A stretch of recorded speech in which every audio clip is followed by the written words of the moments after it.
મોટી સંખ્યામાં 15 કિલોમીટરની એક માનવ સાંકળ એટલે હ્યુમન ચેન આજે બનાવવામાં આવશે. માનનીય ગૃહ રાજ્યમંત્રી શ્રી માનનીય CR પાટીલ સાહેબ, બીજા સુરત શહેર અને જિલ્લાના લોકપ્રતિનિધિશ્રીઓ બધા આમાં ઉપસ્થિત રહેવાના છે.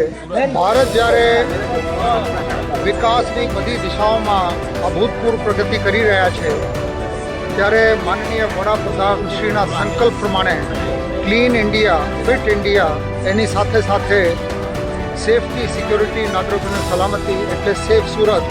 માનનીય વડાપ્રધાન શ્રી 17મી તારીખે સુરત ખાતે આવી રહ્યા છે. માનનીય ગુજરાતના મુખ્યમંત્રી શ્રીના માર્ગદર્શન હેઠળ સમગ્ર સુરત શહેરમાં સાફ સફાઈની ઝુંબેશ ઉપાડવામાં આવી છે. માનનીય વડાપ્રધાનશ્રીએ જે 2047 સુધી વિકસિત ભારત ઊભું કરવા માટેની જે સંકલ્પના છે એમાં યુવાનો માટે 3 મુખ્ય પાયાના મેસેજ